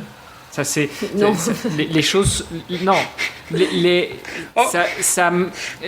a maturé en toi tout doucement, en fait, au fur et à mesure de tes expériences. Elle a raté son vol, et elle s'est dit bon, allez. En fait, c'est avec mes potes que j'ai rencontrés à Paris et tout ça. On disait tiens, t'as vu, il y a une course incroyable et tout ça. Ça s'appelle l'Enduroma, il traverse la Manche. Je fais non mais c'est des malades et tout. Et puis 1 ou 2 ans plus tard, je vois qu'il n'y a aucune Française qui l'a fait. Il n'y a personne, quoi, tu vois. Et bon, je regarde. Et puis, en tant que coach, je me suis interrogée sur la prépa de ces gens comme ça. Je me suis dit, mais en fait, qu'est-ce que tu peux faire comme prépa pour préparer ça? Et en fait, moi, j'ai trouvé ça tellement intéressant. Ma préparation pour l'Enduroman, j'ai trouvé plus intéressante que la course. En tant que coach, le corps humain est passionnant, les gars. Mais la plus belle machine du monde entier. C'est incroyable. Franchement, mon corps, je l'ai vu se changer, transformer, pas forcément physiquement, mais sur plein de choses. Et du coup, en fait, je me suis dit, je teste, je tente. Alors, il y a des entretiens, il y a des CV, enfin, les trucs, tu t'inscris pas comme ça. Bon, déjà, il faut payer, hein. Mais il y a des entretiens, Ça coûte combien? En tout, 17 000 euros. Mais attention, c'est un chiffre qui fait peur, mais attention. t'as 2 voitures qui te suivent, les 2 voitures, faut payer le shuttle pour la faire traverser, t'as le Airbnb à payer à Londres, à Douvres, à Calais, à Paris, le juge, tu lui payes sans nourriture pendant 3 jours, ses logements, son billet de train pour retourner à Londres, enfin, en fait, c'est pas que la course, c'est tout, en fait. Les équipes, bah, t'as 4-5 personnes qui viennent pour toi, tu payes un médecin, le médecin pendant 10 jours, parce qu'en fait, t'as une tranche horaire de 10 jours pour partir. Donc pendant 10 jours, il travaille pas, donc tu dois lui payer 10 jours de salaire, en fait, sinon il... Ah ouais, en fonction de la météo, Voilà. ouais, d'accord. Donc en fait, c'est plein... Au début, tu te dis, mais c'est hyper cher, mais en fait, quand tu t'expliques les choses, puis t'as la nourriture, tes ravitaillements, puis t'as la combinaison, les baskets, une paire de baskets... Bah, ça reste cher, enfin, c'est justifié, mais ça Voilà, reste... puis les autorisations pour parce qu'il faut les sortir, quoi. 17 000 euros pour une course. Déjà, Ironman, en général, on a tendance à dire, Voilà, ouais, c'est Ironman, ça. c'est un peu cher, machin. Mais et- même les autorisations pour traverser, tu traverses la Manche, tu es prioritaire sur les bateaux quand même. Enfin, c'est quand même incroyable. Et après, pour tous ceux qui disent oui, mais Marine a les sponsors, sachez que non, les sponsors n'ont pas payé. Moi, je voulais pas qu'ils payent les sponsors parce que je voulais pas me dire ah non, mais ils ont payé, faut que je tienne, il faut que je tienne. Faut savoir que le mec qui l'a fait avant moi, il est mort, hein, juste la semaine avant moi. Donc, tu peux pas te dire non, faut que je tienne. Non, non, là, c'est vraiment sérieux. Hein. Tu limites ton testament de partir. T'as que 30% de chance de réussite. C'est pas un Ironman. Hein. Donc voilà, donc oui, c'est cher, mais moi, je voulais vraiment aussi me dire, Marine, t'as payé cette course. Voilà, fais-le pour toi. Voilà. Ouais, alors je sais pas dans quel scénario t'as le plus de pression. Si c'est parce que t'as déboursé 17 000 euros de ta poche, ou si c'est parce qu'un sponsor te l'a payé. Mais dans les deux cas, t'as quand même une sacrée pression, en vrai, quoi. moi, je préfère les choses pour moi. Enfin, je veux dire, moi, j'aurais trop de pression de me dire, je vais arrêter, mais qu'est-ce qu'ils vont me dire les gens, la marque, elle a payé pour. Non, mais au pire, je m'en fous, moi. Voilà. Ouais, juste pour revenir sur l'histoire du budget, alors les auditeurs qui nous suivent assidûment doivent le savoir, je me préparais pour une traversée de la France en courant et en nageant, et moi j'avais estimé le budget sur un mois à 50 000 euros. Alors c'est vrai qu'il y a beaucoup de gens qui m'ont dit non mais t'es malade, 50 000 c'est beaucoup trop cher, mais effectivement comme tu dis, un mois, le gars qui te suit avec le camping-car, le médecin, le kiné qui sont mobilisables, l'essence, la bouffe, parce que quand tu cours 60 bornes par jour, tu manges pas de sandwich, ton coach c'est pareil. Non, mais, enfin, voilà, tu rachètes une boîte de compide, enfin c'est con, hein, mais puis ça, et puis mince, ah j'ai oublié ça, ah bah tu peux m'acheter ça. Voilà, et puis les prix à Londres, c'est pas les prix en France non plus aussi, enfin il y a plein de choses comme ça. Voilà, le caméraman qui te suit, le montage vidéo, le truc, enfin voilà, en fait les gens ne se rendent pas compte. Attends, et il y a d'office, juste pour comprendre un petit peu au niveau logistique, tu dis il y a 2 voitures. Ah bah c'est moi qui ai décidé. Londres-Paris. Non, c'est moi. Moi, il y avait une voiture avec le juge, le caméraman et mon père. Et dans l'autre voiture, il y avait Chloé, qui me suit, et une autre personne. Il n'y avait pas assez de monde pour les 2 voitures. Et en fait, il fait toujours qu'il y ait une voiture devant, une voiture derrière. Il y avait mes parents, etc. Si je veux, il y a qu'une voiture. Mais la voiture, il faut la louer, il faut payer le droit qu'elle aille en Angleterre pour qu'elle puisse rouler en Angleterre. Il faut payer le shuttle plein de trucs, les places de parking, en fait, tout quoi. Ok, et tu dis le caméraman, ça c'est d'office, t'es obligé d'avoir un juge et un caméraman dans la voiture. Non, le caméraman, c'était moi, je voulais le partager sur les réseaux. Le juge, c'était obligatoire. Oui, c'est ça, ok, le d'accord. juge, c'est obligatoire. Ok, mais donc t'as minimum un juge, et le médecin, c'est obligatoire aussi alors? Non, ok. Si tu veux pas de médecin, mais bon. Ouais, non, bien sûr, j'en ai qui vont avec quelque chose et un couteau, quoi. Mais moi, voilà, je suis si partie tu veux, avec des lunettes H&M. Hein. Le juge, il m'a regardé, il m'a dit qu'est-ce qu'elle a. J'avais des lunettes mouches. Hein. Pour avoir les vidéos, hein, des lunettes mouches H&M. Hein.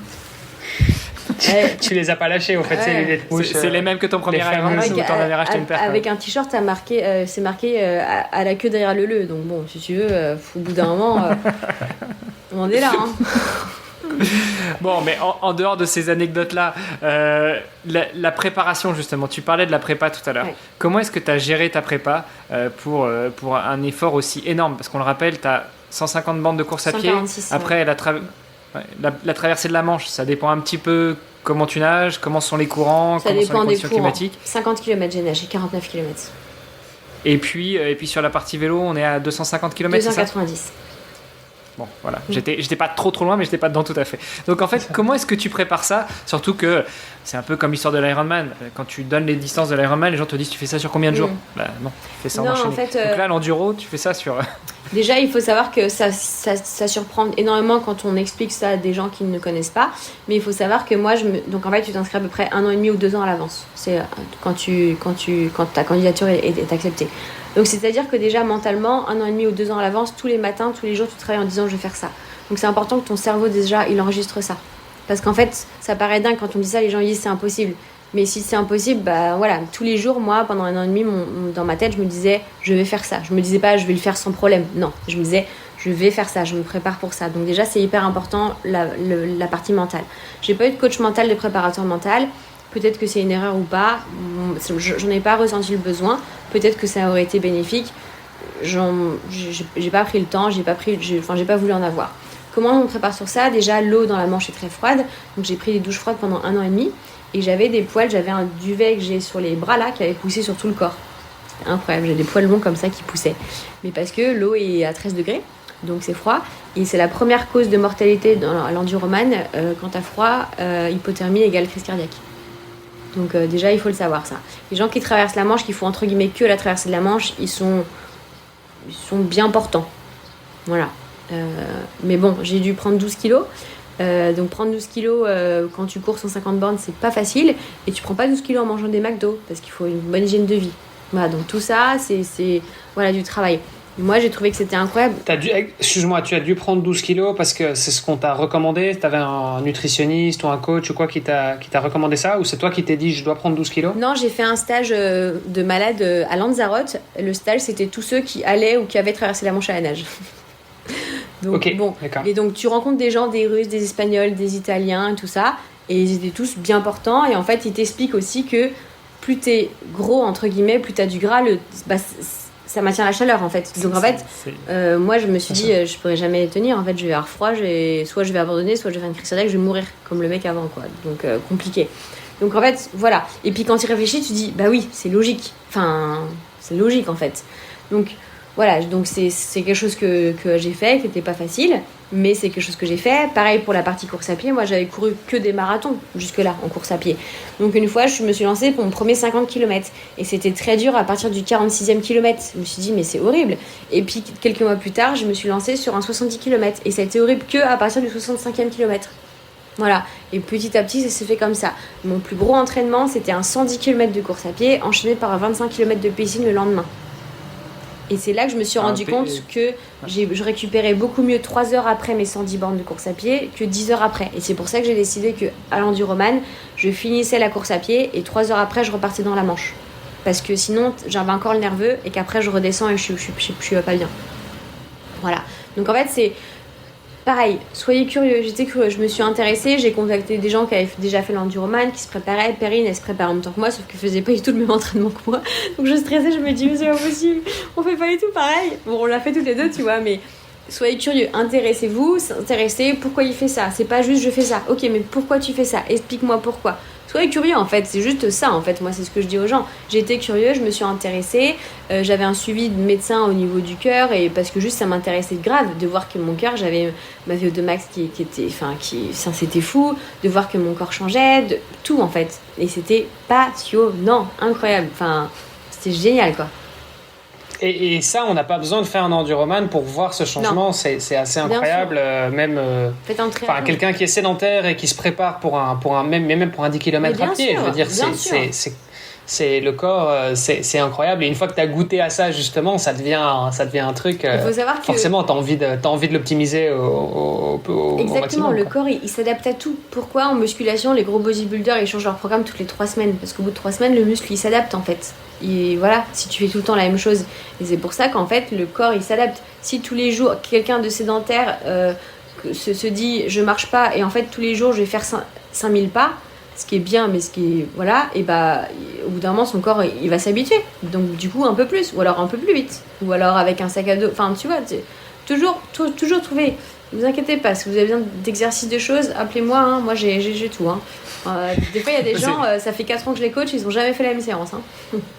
C'est l'histoire du gars qui fait les 50 pompes tous les matins et tous les soirs et au bout de 2 mois il dit mais je comprends pas, voilà. je prends plus de muscle voilà. Bon. Voilà. Et on dit souvent que c'est pas tellement la destination qui compte, c'est plutôt le voyage. Là la destination pour toi ce serait l'enduro, le voyage c'est toute la partie préparation. Justement tu dis que t'as adoré voir ton corps changer, adoré voir ton cœur évoluer aussi, bosser sur toute cette prépa là et pendant l'épreuve. Est-ce que, alors on imagine que tu as souffert, on imagine que pour parler crûment t'en as chié, mais est-ce que tu en as ressorti quand même un certain plaisir et puis quel est le sentiment une fois que tu passes la ligne, une fois que tu arrives à Paris? En vrai, pour moi, l'enduroman, c'est que la traversée de la Manche. Parce que je pense que t'es un vrai coureur. Enfin, tu cours des marathons, 150 km. Enfin, je pense qu'on vous dit, vous le faites, et que vous pouvez marcher. Enfin, c'est pas incroyable. Enfin, ça paraît fou pour beaucoup de gens, mais tu cours un peu. Je trouve pas ça dingue, quoi. Moi, j'ai fait les 80 premiers kilomètres sans m'arrêter. Après, j'ai marché, couru. Et ça va. Et le vélo, 300 bornes de vélo. Ok, c'est après avoir traversé la Manche, mais voilà. Moi, le plus dur pour moi, c'est... Ouais, mais ça, c'est le plus facile. Voilà. Ça, c'est... La natation, c'est l'Everest de... Enfin, c'est la traversée de la Manche, c'est l'Everest de la natation. C'est un peu ça. Et en fait, tu peux être très bon coureur, très bon nageur, pardon. Tu peux être Florent Manoudou, il peut ne pas savoir traverser la Manche à la nage. En fait, il faut savoir traverser, il faut savoir nager en mer, céder des courants, céder de tout. Il faut savoir gérer tout ça. Nager à côté d'un bateau, nager dans la nuit, tu ne vois rien. Tu nages dans le noir, t'es au milieu de la Manche, t'as des bêtes. Enfin, c'est con, mais il faut penser à ça, en fait. Tu vois ? Et en fait, moi, c'est pour ça que pour moi, l'enduroman, et je le répéterai toujours, c'est la traversée de la Manche. Et oui, c'est après avoir couru 18 heures. Ok, c'est vrai. Mais moi, je savais que j'allais finir l'enduroman et t'as qu'une personne qui, après la Manche, n'a pas terminé le vélo. Et c'est peut-être par rapport à l'épuisement, mais tu traverses la Manche à nage, tu finis. Ton enduroman, tu le finis, quoi. Et moi, franchement, je suis sortie, j'ai touché les côtes françaises. C'était... J'ai envie de pleurer déjà. C'était dingue en fait parce que bah déjà j'ai essayé de me relever et j'y arrivais pas. J'étais comme ça pendant 15 heures et donc j'avais la tête qui tournait. Il y avait mes parents qui étaient là, il y avait les gens qui étaient là. C'était ouf. Et le sentiment... Attends, donc t'as fait... Ouais, le sentiment est indescriptible en fait. Et plus jamais de ma vie je pourrais revivre ça, je le sais. Et c'est ça qui est dur, mais c'est tellement précieux en fait. Pourquoi tu pourras plus jamais revivre ça ? Alors, on fait pas de la psychologie de comptoir, mais parce tu crois que c'est vraiment le plus fort que tu aies vécu et que tu vivras jamais dans le sport ? Je dis pas ça vraiment, mais vraiment c'est quelque chose qui... En fait, dans ma tête, c'est quelque chose que tout le monde ne fait pas forcément, tout le monde ne vit pas forcément. Et à ce moment, il y avait les gens que j'aime qui étaient là. Et j'avais réussi un truc pour lequel je m'étais entraînée pendant des années et où je risquais ma vie aussi. Je me suis beaucoup entraînée. Et c'était symbolique pour moi parce que je suis arrivée à Calais et je suis arrivée en face de chez ma mamie où j'ai grandi sur cette plage en fait. Et tout ça en fait. Et ouais, c'est ces heures, c'est ces trucs, tout le monde ne croyait pas en moi. Il y a des gens qui m'ont dit mais Jérémy, tu arriverais à Marine, tu vois. Et en fait, oui, je vis des énormes émotions dans le sport. Là, quand j'ai passé l'enduroman, la ligne de l'enduroman, de l'Ironman, pardon, c'était énorme, mais énorme. Mais ces émotions-là, c'est quand même particulier, quoi. Je pense que c'est d'autant plus particulier que c'est un défi que tu fais toute seule en Exactement. fait. Exactement. T'es accompagnée, mais tu prends pas la ligne, tu prends pas le départ avec quelqu'un d'autre. Il y a pas les 1500, 2000 autres participants d'un Ironman qui sont autour de toi et qui partent avec toi. Là, t'es tout seul contre toi, t'es tout seul avec toi. Et puis dans ta prépa en général, sur des prépas comme ça, t'es tout seul aussi. Oui, et puis pareil, les gens comprennent pas trop. Et les gens disent oui, c'est bien, tu t'entraînes, mais ils comprennent pas trop tout ça, les sacrifices aussi, que ce soit financier mais personnel aussi, ils comprennent pas tout ça, la fatigue, pourquoi tu fais ça Marine, pourquoi je le fais, tout simplement pour ces émotions quoi, et les gens pourront jamais comprendre pourquoi, mais je m'en fiche, du moment que moi je le sais, c'est le plus important. Ouais, parce que moi on m'a sorti un jour, non mais en fait tu fais ça juste pour la gloire. Non, c'est pas une question de gloire, tu vois, c'est un truc, c'est... Depuis un moment, pourquoi est-ce qu'on le fait finalement ? Tu dis ouais, c'est pour les émotions. Ouais, c'est parce que c'est un truc qui te fait te lever le matin et tu vois, c'est un but dans la vie quoi, tu vois. Il y en a, leur but dans la vie c'est, je sais pas, c'est de faire de l'argent. Il y en a tu vois, c'est de s'occuper de leur famille. Enfin voilà, tout le monde peut avoir un but très très noble. Et là ton but à toi, en tout cas à ce moment-là dans ta vie, c'est ça quoi. C'est un truc, tu vis pour ça. Bien sûr. Après moi je pense que pour faire autant de sport dans la vie, c'est je pense qu'on a tous un petit problème, et dans la vie on a tous des problèmes. Non mais c'est vrai. Et en fait c'est un vide à combler peut-être tous les sportifs de haut niveau ou même tous les gens qui font du triathlon un petit peu comme nous, des trucs un peu dingues. c'est qu'on a un truc toc-toc dans la tête, tu vois. Et en fait, si ça nous sert de notre équilibre, si le sport et de faire des choses comme ça nous aide à être équilibrés et à être bien avec nous-mêmes, et ben, let's go, en fait, tu vois. Et oui, c'est pas normal de faire, ce que je dis toujours, c'est pas normal de faire autant de sport, c'est pas normal de faire tout ça, mais en fait, c'est quoi la normalité, tu vois?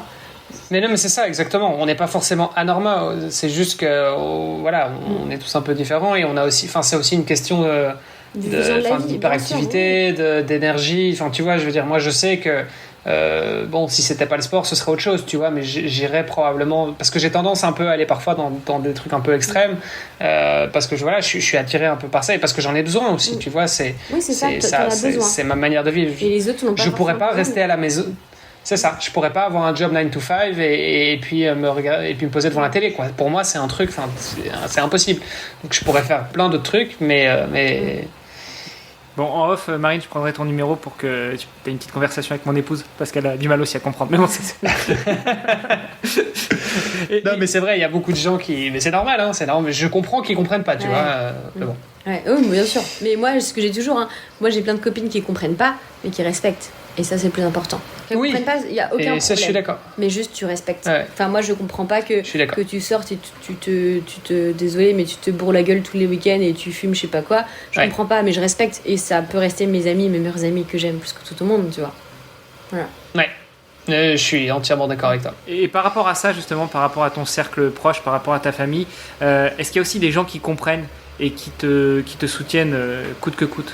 Oui, les vrais amis, ils me comprennent. Enfin, je sais pas s'ils comprennent vraiment, mais ils me soutiennent. Et c'est le plus important, c'est hyper important, le soutien de la famille et les amis, c'est important. Ouais, et parce qu'en fait, tu vois, je pense que quelqu'un qui est un peu sédentaire, tu vois, qui fait pas trop de sport, que tu leur dises je prépare un marathon ou que tu leur dis je prépare un enduroman, pour eux c'est limite pareil, tu vois. Enfin, je veux dire, tu vois, c'est des trucs qui sont tellement mais en fait c'est qu'ils tellement impossibles, tellement inatteignables pour eux, tu vois, que c'est qu'ils ont pas la notion, parce que des fois moi j'ai des gens qui me disent ce week-end j'ai fait le marathon de trucs, je fais ah bon c'est vrai et tout, trop bien, enfin. Et en fait, je comprends qu'ils ont fait l'Odyssea. Et en fait, pour eux, des fois, course, c'est... Enfin, j'ai aucun problème contre l'Odyssea, tu vois, des petites courses, mais les gens ils pensent qu'un marathon, c'est courir, des fois. Et c'est pas grave. En fait, c'est pas... le fameux... C'est un marathon de combien de kilomètres? Oui, voilà, c'est ça. Mais, et c'est pas leur faute. Et on peut pas leur en vouloir. C'est juste que, des fois, ils ont pas la notion. Mais juste, il faut savoir que... C'est comme moi, tu me parles d'un truc que c'est pas mon domaine, je vais rien savoir, tu vois. Et c'est juste... essayer d'être curieux, les gens. Voilà, c'est juste ça. Par rapport à l'enduro encore, et si on revient un petit peu sur la préparation, ça représente quoi en termes de volume horaire? Alors uniquement en termes de prépa, parce que pour ceux qui ne le savent pas forcément, sur des défis comme ça, il y a la prépa physique, il y a l'entraînement, il y a la prépa administrative, tu l'as dit, hein, il faut les autorisations pour traverser la France, il faut faire un dossier, être validé, etc. Mais en termes d'entraînement, si on inclut entraînement et prépa physique, ça représente quoi pour toi sur une journée ou sur une semaine? Aucune idée. Comme je faisais tout... Non mais désolé, je peux pas répondre à ta question. T'avais une montre ou pas? Oui, là j'avais une montre. Mais des fois je rentrais... des trucs, je rentrais même pas sur ce travail. Enfin... Tu sais, moi j'étais vraiment... Non mais moi je faisais... Tu sais, moi je m'en fous de montrer aux gens, je faisais ça pour moi. Et même quand je suis partie dans la course et même dans la manche, j'avais même pas de montre. Enfin, moi je cours jusqu'à Douvres. Tu vois? Ah non, mais moi je suis vraiment à la sensation. J'ai vraiment commencé la course à pied, le triathlon à la sensation, et ça m'aide énormément. Du coup, maintenant, ça m'aide énormément. Là, je peux te dire quand je cours, à combien je cours, à peu près, limite à 0,5. Enfin, vraiment, je me connais tellement bien. Et en fait, je peux pas répondre à ta question parce que des fois, il y a des moments où je m'entraînais beaucoup plus, d'autres beaucoup moins. J'ai fait des cycles en course à pied où 3 semaines, je courais beaucoup. 3 semaines où je courais plus du tout. Aucun impact. 0 impact pour pas me blesser. Je faisais beaucoup de vélo, beaucoup de natation. Et 3 semaines, j'en prenais progressivement. Et après, j'attaquais. Et ça, personne ne me l'a dit. Mais moi, je me suis dit en tête, attention Marine, tu te blesses, c'est mort. Donc les impacts, attention. 3 semaines, c'est le temps de cicatrisation des tendons. Donc je me suis renseignée. Voilà. Soyez curieux. Je me suis renseignée sur ça. Donc en natation, je me suis beaucoup entraînée. Tu vois, je me suis entraînée avec le champion du monde du 25 km. J'ai pris un appartement pas très loin du camp militaire pour m'entraîner là-bas. Encore du financier, tu vois. En fait, quand tu veux un truc, t'y vas, quoi. Et donc, je me tapais des 15 bornes de natation dans la journée. Le soir, j'allais courir. Lui, il allait pas courir le soir, tu vois. Mais voilà, après, il faut faire des sacrifices, etc. Donc, pour te dire, je n'ai aucune idée de mon temps d'entraînement parce que déjà, je ne calculais pas. Déjà, je peux retrouver aucune donnée sur Strava, Garmin ou je ne sais pas quoi. Et je faisais vraiment la sensation. Ok, je suis fatiguée. je me repose un peu. Mais je suis honnête avec moi-même. Ok, là je suis fatiguée. Non, Marine, t'as la flemme. Mais ok, t'as la flemme, tu sais juste que t'as la flemme, t'as pas envie. Ok. Mais là, bon, là j'ai envie d'y aller, mais je sens que mon corps est fatigué. Donc repose-toi. Et ça, c'est vraiment une force que j'ai chez moi, c'est de me connaître. Et c'est hyper important. C'est dingue parce qu'on est de plus en plus en train de promouvoir justement des capteurs dans tous les sens, des wearables, on parle beaucoup de variabilité cardiaque, enfin il y a de plus en plus de data qu'on est en train d'accumuler. Et en même temps, comme tu dis, ça reste super intéressant de pouvoir aussi courir aux sensations, de se connaître. Parce qu'en fait, c'est comme quand tu roules en voiture. Avant, les gens avaient un bien meilleur sens de l'orientation. Depuis qu'on met un GPS et qu'on a Waze partout, on a perdu quelque chose. Tu vois, c'est une partie de notre cerveau qui est sous-développée, qu'on a perdu en fait. Et je pense qu'on a la même chose aussi, clairement, avec les montres, les GPS, etc. Après, je dis pas que c'est nul. Donc c'est hyper intéressant. Non, mais moi, je suis la première maintenant. J'aime bien courir avec ma montre maintenant. Si je l'ai pas, là par exemple, j'ai fait le triathlon de Genève là dernièrement, elle était pas chargée. Bon, c'est pas un problème en fait. C'était, oui, c'est un peu chiant parce que j'aurais bien aimé voir combien je roule, à combien je cours, mais c'est pas la fin du monde. Je savais pas si elle allait tenir tous les Ironman. Bon, voilà. Mais maintenant, je pars, je la mets. Voilà, enfin attention, je ne dis pas que je l'utilise pas du tout. Si, maintenant j'aime bien savoir. Par contre, jamais j'ai travaillé avec ma fréquence cardiaque et j'ai aucune idée de ça. Voilà. T'as pas de capteur de puissance sur le vélo, t'as aucune idée de ta cadence, ce genre de choses? Non, la cadence, c'est la mienne. Okay. Non mais c'est marrant parce que tu vois, moi typiquement, si je me rends compte que j'ai pas la montre au début du triathlon, limite... je sais pas, je prends pas le départ quoi. Non mais non, après je peux comprendre. Je le ferai, parce mais bon. que c'est une habitude que tu t'es créée et c'est aussi quelque chose qui te rassure. Tu te sens nu quoi. C'est normal. Non mais je comprends très bien et j'ai aucun problème avec ça. Moi je suis pas pro, je suis pas professionnelle et je le serai jamais et c'est pas ce que je veux. Mais moi non plus. Mais je veux dire, quand t'as tes repères, moi par exemple, si j'ai l'habitude de courir avec mon téléphone dans la main quand je m'entraîne tout le temps, tout le monde me dit mais comment tu fais? Et du coup, sur Ironman, je suis obligée d'avoir un petit bout de bois dans ma main. Que j'ai pas mon téléphone sur Ironman parce que je suis habituée. C'est con hein, mais tu vois ce que je veux dire? Il pèse combien dans votre bois? Je sais pas. Mais en fait, pour te dire, je comprends le fait que tu dises si j'ai pas ma montre, je suis perdue. C'est normal. T'as créé cette habitude. Quoi. En fait, tu peux pas arrêter cette habitude du jour au lendemain. C'est comme si on te dit en fait aujourd'hui tu cours sans basket. Ah, tu vois? Enfin, j'exagère, mais c'est limite ça hein. Ouais, après, courir sans montre, c'est peut-être un peu moins traumatisant pour les tendons et autres que sans basket. Non, mais j'entends bien, je te taquine. Faudra que tu me fasses penser, je t'enverrai une flip belt, c'est pas mal pour mettre le téléphone dans la ceinture et comme ça tu cours sans rien sentir. Mais justement, tout à l'heure, tu parlais de faire attention aux blessures. T'as pas peur du déséquilibre à force de courir avec le téléphone où tu changes de main? Là aussi, c'est encore une question bête, mais en fait, on déconseille souvent de courir avec quelque chose dans la main, que ce soit une bouteille, un téléphone ou autre, par rapport au déséquilibre qu'on peut créer, surtout quand on fait de la longue distance. Déjà, aucune question n'est bête. Ça faut le savoir. Mais non, parce que je change un peu et après, moi j'ai envie de te dire, avec mes accidents, je suis tellement déséquilibrée, j'ai tellement un peu de toc-toc aussi dans ma tête. Non, mais en vrai, je pense que c'est tellement léger et puis je cours pas non plus beaucoup. Hein. Enfin, moi en vrai, depuis que je fais du crossfit et que je fais du vélo, je cours beaucoup moins et je cours beaucoup plus vite. Voilà. Mais non, ça m'a jamais. Enfin, peut-être que oui, c'est ce que je dis toujours. Hein. C'est comme le coach mental. Hein. Peut-être si je courais pas avec, peut-être que je courrais mieux, plus vite.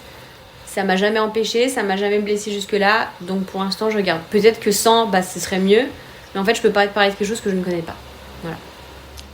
Ouais, et sur ton enduro, t'as fait Londres-Douvres avec un téléphone à la main? Non, j'avais pas à la main, mais je sais plus, mais je crois que je m'étais entraînée aussi un peu sans, mais voilà. Et le truc de Marine Leleu, pourquoi tu cours avec un téléphone? C'est pour enregistrer ta séance Strava ou c'est pour prendre des photos pendant que tu cours? Non, j'ai toujours c'est quoi ton habitude en fait? En fait, je l'ai toujours pris dès le début. Alors j'ai une ceinture et c'est un peu mentir. Des fois je le mets dedans, mais je suis pas bien quoi. Après mon téléphone, moi quand je pars courir, je pars pas courir des heures non plus quoi. Donc bon, mais c'est vrai que ouais oui, je fais des photos, je fais un peu de story, etc. Oui, ça fait hyper Instagrammeux, ça fait hyper la meuf qui machin. Ouais, mais je suis désolée, quand moi je pose sur les réseaux, les gens ils critiquent, etc. Ouais, mais derrière, moi j'ai des sponsors qui viennent me voir, donc arrêtez de critiquer et de dire que je fais la belle en me prenant en photo. Après, vous venez critiquer parce que j'ai des sponsors qui viennent me voir et pas vous. Bah ouais, mais bon. Donc au bout d'un moment, il faut savoir un peu ce qu'on veut. Et je fais toujours avec plaisir. Et moi, mon credo, c'est le partage dans le sport. Et comment partager avec un demi-million de personnes? Bah, c'est en partageant mes photos, mes vidéos, mes paysages. J'envoie des photos à mes parents, à mon groupe famille, etc. Donc j'ai mon téléphone, voilà, c'est comme ça. Bon, finalement, ton téléphone, c'est ton outil de travail. Oui, c'est vrai, mais après, encore une fois, je suis pas non plus... Mais des fois, je l'ai dans la main, il est en mode avion. Hein. C'est juste pour... voilà. Okay. Attends, mais revenons du coup, parce qu'on est parti un peu dans tous les sens. Parce que 18 heures de course à pied, ouais. 15 heures de natation. 15h06. C'est un truc qu'il faudra m'expliquer. Ça, tu vois, typiquement, on parlait des gens qui avaient du mal à visualiser le truc, tu vois. Moi, les 15 heures de natation, je t'avoue que j'ai encore beaucoup de mal, quoi. Autant le 115 km, j'ai jamais couru ça, hein, mais je pourrais me dire, tu vois, ouais, un jour, c'est possible. Ouais, la course à pied, j'ai mis 17h56. Donc j'étais contente pour 145 km, c'est pas mal, c'était ce que je voulais faire. Et en fait, dans la Manche, c'est compliqué en plus parce que t'as pas le droit de toucher le bateau. Hein. Tu touches le bateau, t'es disqualifié, hein, donc c'est fini. Hein. Donc, même pour les ravitaux. Et le juge, il est là pendant 15 heures en train de regarder si tu touches pas le bateau. Ah bah oui, hein. Même sur les ravitaillements, moi j'avais peur qu'il y ait une vague qui me projette contre le bateau et que je touche. Ouais, parce que les ravitaux, bon, on a déjà fait un épisode avec Stéphane Leca, mais ça remonte déjà à quelques temps. Pour te ravitailler en course à pied, on imagine bien. Pour te ravitailler sur le vélo, on imagine bien aussi. Mais pour te ravitailler dans l'eau, tu fais comment? Tu nages avec un sac à dos et puis tu vas chercher. Non, c'est une perche. Il te donne une perche. Après, tu t'arrêtes pas plus de 30 secondes parce que tu as beaucoup de courant. Et même si le bateau il te suit un petit peu, moi je prenais mes ravitaux et je me retrouvais en 15 secondes derrière le bateau, mais très loin, quoi. Parce que dans la Manche, au milieu. Bon, ça bouge un peu, c'est pas le tropique, quoi. Donc ça bouge un peu, je prenais un bout de banane, je croquais, je renageais, je recroquais, n'importe quoi. Enfin... Donc ta banane salée, quoi. Bah oui, mais bon, tu sais, au bout d'un moment, t'es plus trop à ça près, quoi. Ouais, non, j'imagine, mais bon, il y a un moment, enfin, t'en as bu. Enfin, moi, typiquement, je sais que quand je vais nager, alors après, c'est peut-être parce que je suis un très mauvais nageur, mais j'ai l'impression que, enfin, t'avales toujours un petit peu d'eau, oui. Tu vois, inévitablement, enfin, voilà, que ce soit du chlore ou de l'eau salée. Mais ouais, mais ça sur 15 heures, enfin sur 50 bornes, t'as pas des problèmes d'estomac, des trucs ou quoi? Non, pareil, tu t'entraînes dans la Manche. Tu vas faire des entraînements de nuit, tu vas faire des entraînements dans la Manche, tu loues un bateau pour ton entraînement. Tu payes quelqu'un qui t'emmène au milieu de la Manche pour que tu sautes dans l'eau au milieu de la Manche. Ouais, donc en fait 17 000 c'était le truc, mais ta préparation ça t'a coûté 50 000 euros, quoi. Ou plus, le prix d'un... Voilà. Il y a un point qu'on a abordé comme ça, mais justement, je voulais revenir aussi dessus. C'est sur la partie alimentation. Alors, Olivier le disait, ça fait 10 jours qu'il est revenu de Vitoria, de l'Ironman. J'y étais aussi, pas pour le faire, mais pour accompagner des copains, et notamment Olivier. Et c'est marrant parce que sur la dizaine d'amis que je suivais, et pourtant, ça, pour aucun d'entre elles ou d'entre eux, c'était leur premier Ironman, ils ont tous fini avec un sacré mal de bide. Alors, la question c'est, est-ce que c'était uniquement la chaleur ou est-ce que c'était aussi lié à l'alimentation? Donc, sur l'enduro, comment est-ce que tu fais pour t'habituer à t'alimenter? Parce que même à l'entraînement, tu ne te fais pas des entraînements de 15 heures de course à pied non-stop où tu vas t'habituer à t'alimenter. Tu ne te fais pas 15 heures d'entraînement de natation non-stop où tu vas t'habituer à t'alimenter. Donc, comment tu fais pour préparer ton corps à tout ça? Bah si, un petit peu. Alors moi, j'ai fait un 110 bornes où je l'ai fait en 16 heures, le 110 bornes. Donc, tu vois, après, j'ai fait un 150 bornes en 18 heures, donc je me suis aussi un peu améliorée. J'ai testé un peu tout ça. Moi, je sais que je suis plus salée. Je sais que des fois, je suis un petit peu sucrée. Il faut faire attention de ne pas être trop en tête de sucré, de pouvoir bien... Voilà. T'as l'alimentation qui va aussi avant. Hein. C'est pas le jour de la course aussi. Hein. De toute façon, le jour de la course, c'est limite fini. Hein. Enfin, c'est avant aussi. Ça, Mais c'est comme le sommeil, quoi. Voilà. tu dors pas la veille de la course, tu dors plusieurs jours. Après, moi j'ai la chance, je pense, de jamais avoir été trop malade, etc. Dans la Manche, tu manges pas du tout pareil que sur un vélo ou en course à pied. Déjà, tu as l'horizontale, donc tu digères pas pareil. Voilà. Mais pareil, tu testes. Et puis la natation, moi je m'étais inscrite à des 25 km de natation en lac. Du coup, 25 km, c'est déjà pas mal, quoi. Et du coup, je testais mes ravitaillements. Et oui, je m'étais inscrite au championnat de France Open au libre. Donc, il y avait des Aurélie Muller, tu avais des gens qui venaient de l'étranger, etc. Le coup de fusil était lancé. Au bout de 10 secondes, j'étais toute seule. Et les meufs, elles m'ont mis presque 10 bandes dans la vue. Et j'étais derrière, et le mec, il se dit, mais c'est qui cette meuf? C'est qui cette guignole? En fait, je m'en fichais. Moi, je voulais juste nager, je m'en fichais. J'ai même pas pu finir parce que j'étais hors délai. J'ai fait que 24 km. Mais en fait, je m'en fiche. Moi, je voulais juste faire de la distance et tester mes ravitaillements. Voilà, moi j'ai aucun problème à ça, être la dernière et qu'on m'attende et que je sois lynchée. Franchement, c'est pour moi. Hein. Donc voilà, tu testes, tu fais des grosses courses, tu testes des trucs. Moi aussi, en faisant des marathons, etc., je sais ce qui me convient, je sais ce qui me convient pas. Voilà, mais j'ai jamais eu de problème, j'ai la chance de jamais avoir eu de problème sur ça. Et je sais que... Tu parles de cut-off sur par exemple, désolée, je te coupe, mais par exemple, 2-3 jours avant une course, je mange plus de gluten. Je suis pas allergique du tout au gluten, pas du tout. Voilà, mais je mange pas de gluten. Et le jour de la course, pareil, je m'étais fait des petits wraps, mais au maïs, pas au blé. Je sais pas si ça joue quelque chose, c'est peut-être mental. Voilà. Ouais, non, gluten, potentiellement, effectivement, ça peut créer des inconforts digestifs. Donc, c'est vrai que t'as pas forcément ces inconforts au jour le jour, mais quand tu fais un gros effort, potentiellement, effectivement, là, ça peut. C'est le genre de truc qui peut jouer un petit peu, quoi. Et peut-être juste pour reboucler sur ce qu'on disait tout à l'heure, oui, le gluten, ça peut générer des problèmes, mais testez avant, quoi. Vous lancez pas 3 jours avant la course à vous dire, tiens, cette fois-ci, sur cette course-là, je vais tester. Non, testez ça sur un gros week-end d'entraînement. Non, mais même sur un marathon, quand vous faites vos 30 km, testez votre petit-déj, testez vos ravitaillements. Moi, je sais que 3 semaines avant un Ironman, je fais souvent 160 en vélo, puis le lendemain, je fais 30 à pied ou à peu près un truc comme ça. Je teste aussi tout ça. Voilà, tester en fait. Voilà. Sur l'enduroman, il y a un cut-off aussi, j'imagine. C'est combien de temps? Pour ça. Non, il n'y a pas de cut-off.